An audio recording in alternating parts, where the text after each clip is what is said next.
Buenos nachos. Hello and hello and hello.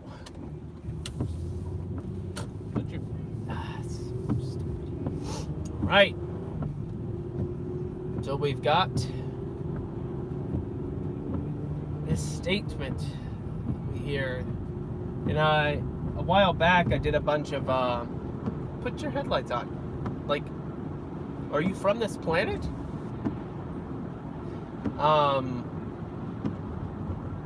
You're not gonna bully me by following too closely. I'm going 45 speed limit. So early on, I discussed some of my most hated phrases, and I believe this might have been one on the list. I don't need that much windshield wiper. Follow your heart. These phrases that show up on cat posters and stuff, they sound so good sometimes. Ugh, I almost hit. I mean, there's literally no way to avoid hitting a bird. It's you're dealing with three-dimensional not three-dimensional, but three-directional planes. It's not just X and Y, you know? You got the Z axis. Three-axis, that's the word I was looking for. A bird just almost, it was like 4 inches from my windshield.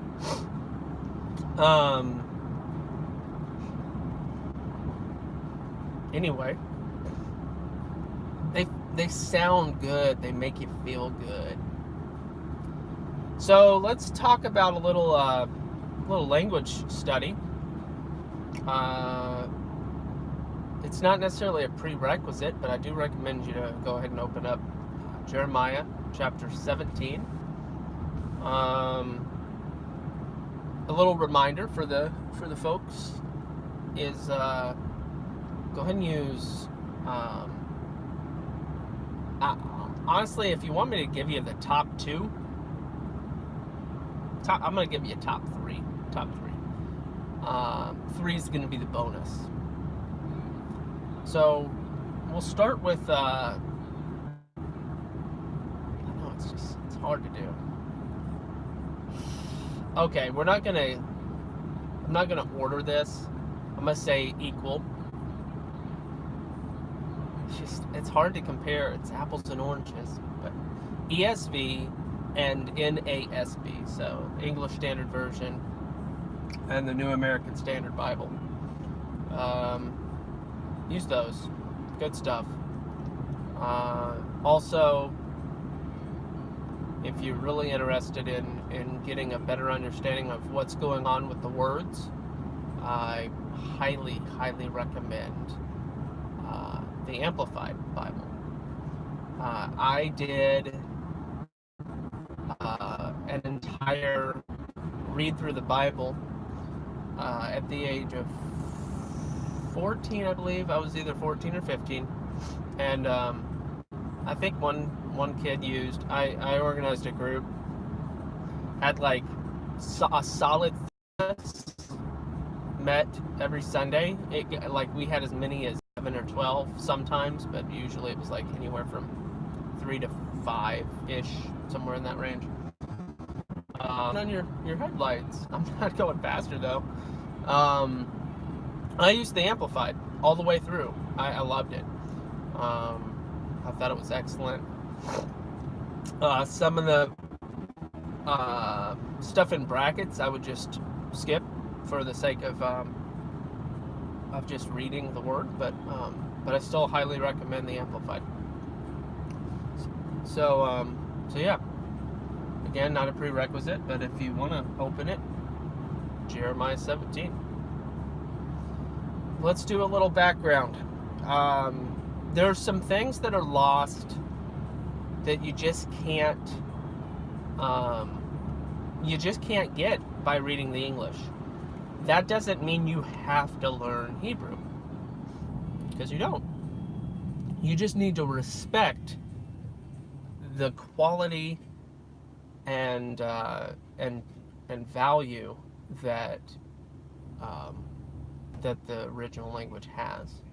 So, even though it's off topic, I'm going to give you an example. There is a similar sound, a little pun, potentially, in the word tree and the word curse. They sound very similar in the Hebrew.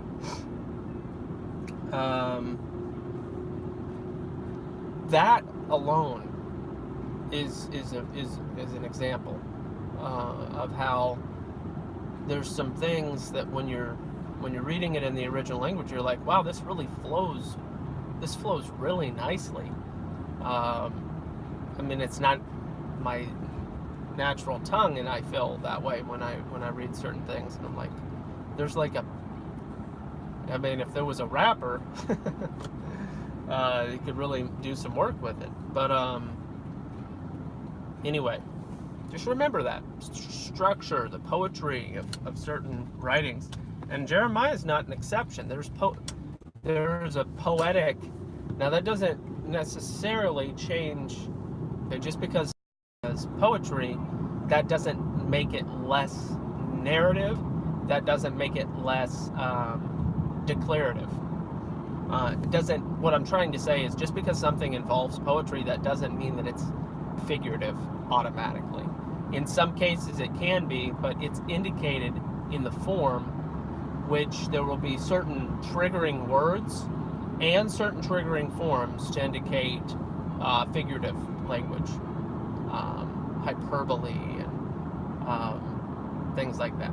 Okay, so I'll continue trying to teach the truth and tell you all the truth, that don't be deceived by, Jeremiah 17 should help you.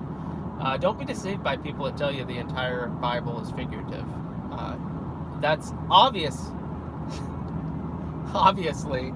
false, but just in case you didn't know it was obviously false, just grab a few commentaries and piece some stuff together for your own. And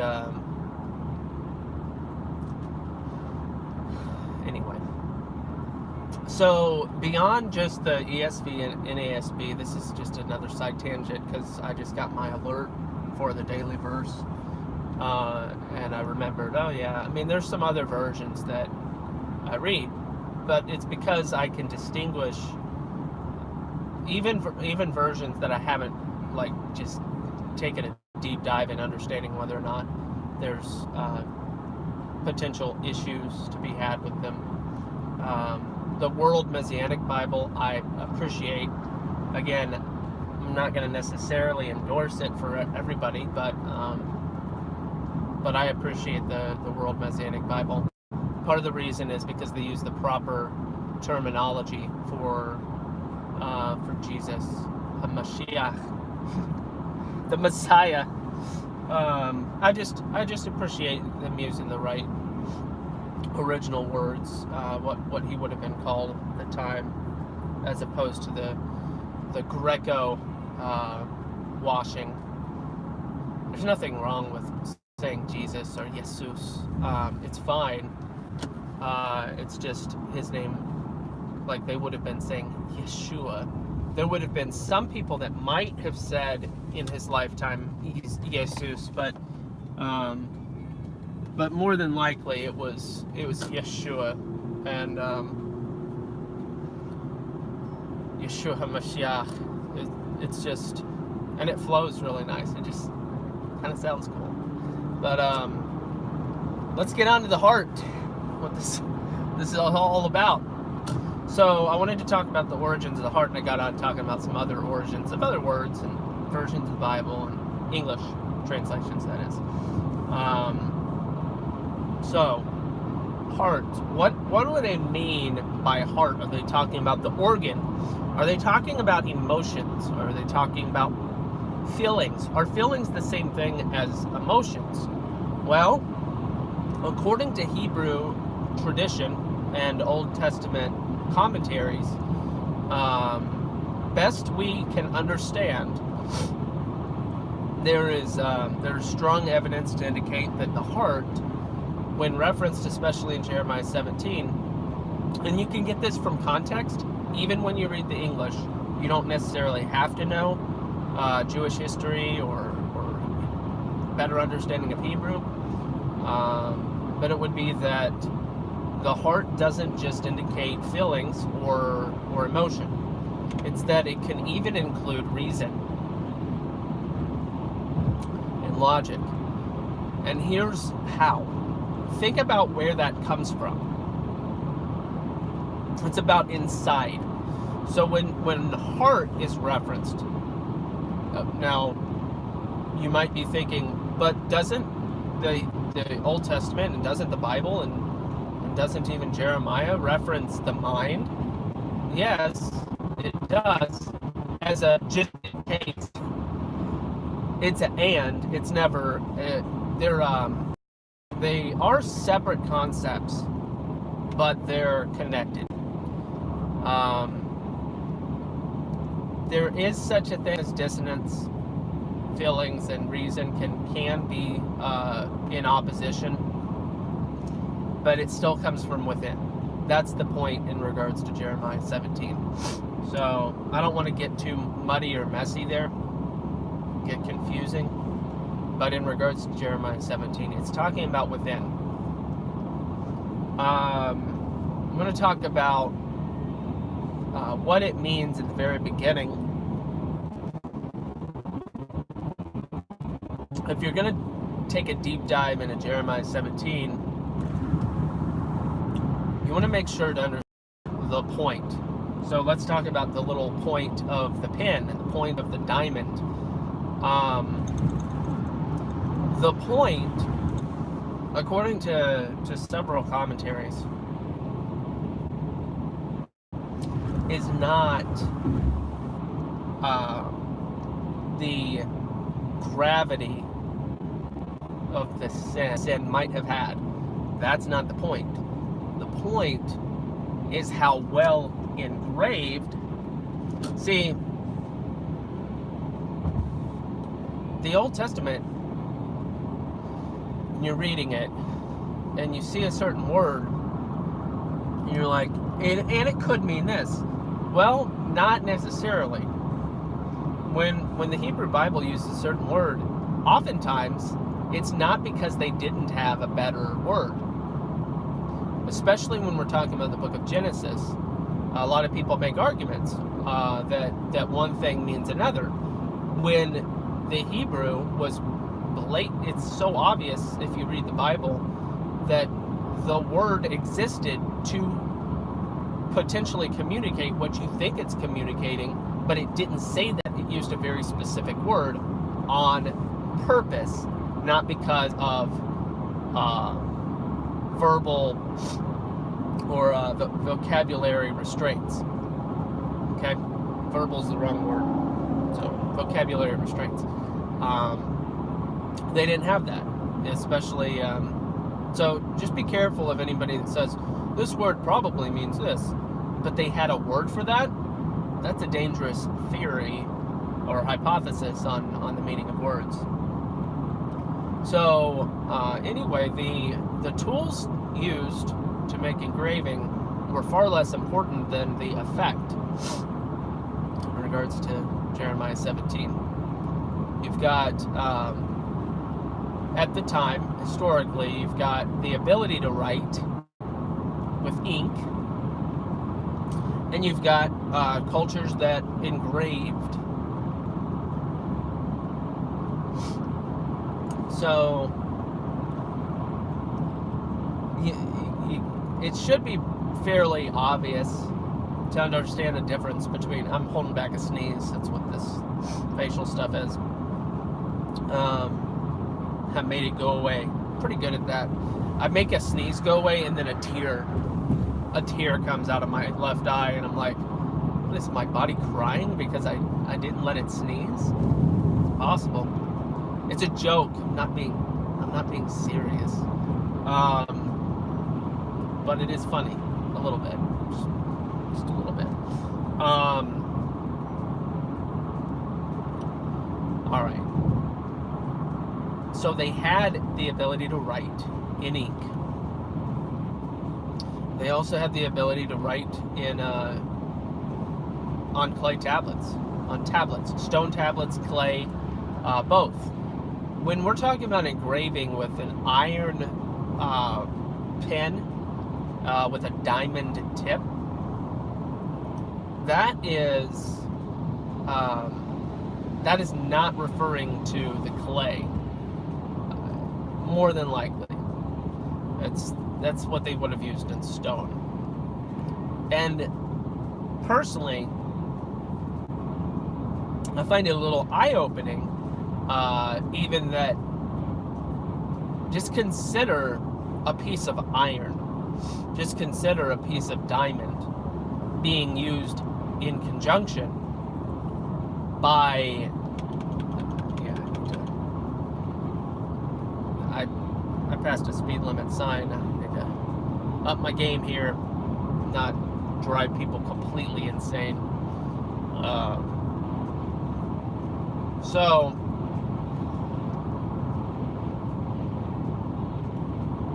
I find it a little eye-opening and interesting that they would have been using those implements for writing or engraving. Because when I read the Old Testament, I get tricked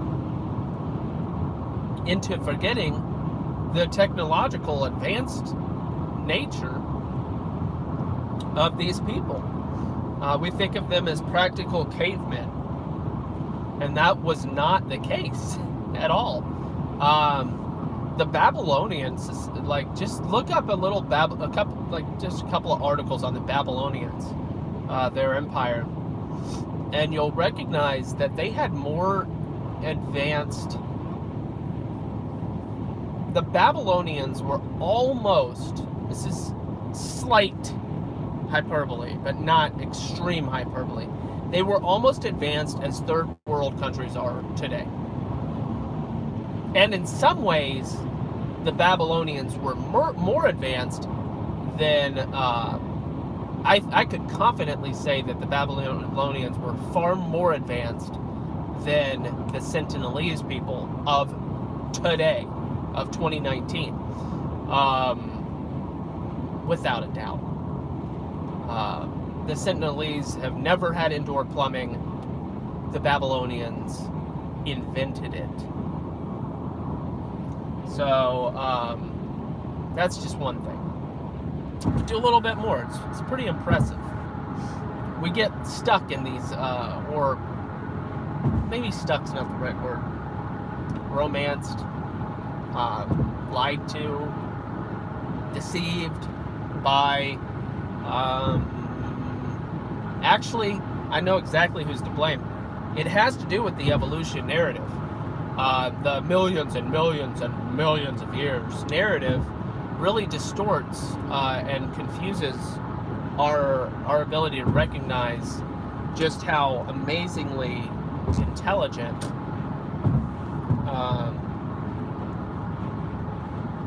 these people were. So, anyway.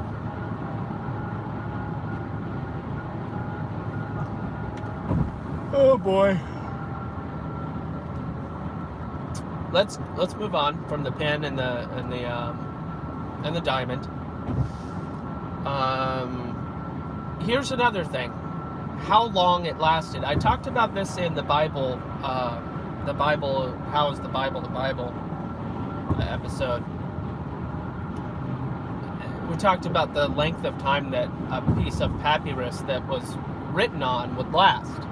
And I don't have exact numbers, but it didn't last extremely long because you're talking about several times a day, it's getting unrolled, and it was handled as delicately as possible, but it only lasted so long. Well, how long would a stone tablet with engraved words, how long would that last? A very long time. At some point, obviously, it would either get broken or pretty much broken and lost, crumbled. they have pieces of stone tablet that are original. Yes, but so the comment, as long as God wanted it to last. God's word didn't endure because of supernatural endurance of the paper or the stones. That's not how God's word endured. God's word endured through the supernatural protection of the reproduction and the procedure and sanctity of the reproducing process. That's how God's word endured, was the God's word. It's all good. So here's the significance of the endurance of the stone tablets. And is this slightly metaphorical? Yes, but it's practical too. So it's not that it's a figurative interpretation of the word here in Jeremiah 17. It's that it's what would have been on their mind as they read it. So when you refer to a person's heart as a tablet, and you say that it's been engraved upon, there's a certain understanding of the long-lastingness of the effect. That is a grievous thing, and I'm not sure if I'm using that word just right. So sometimes I'll say a word one way and then I'll say it a different way just to make sure that my meaning is being properly communicated. So when I say grievous, a thing that causes grieving. So I think that that's grievous. But I'm not perfect, and I don't know how to communicate perfectly in this English language that's so horribly just missing the word. English is distorted. It's not a perfect language. It's hard to communicate just right sometimes in this language of ours. But anyway, it would be something that would cause grieving. It's sad. It's a horrible thing. It's not meant to be taken lightly. The effect is grave. And that's kind of where your mind should go. What does the grave remind you of? Death. So, what we've done is we've established that heart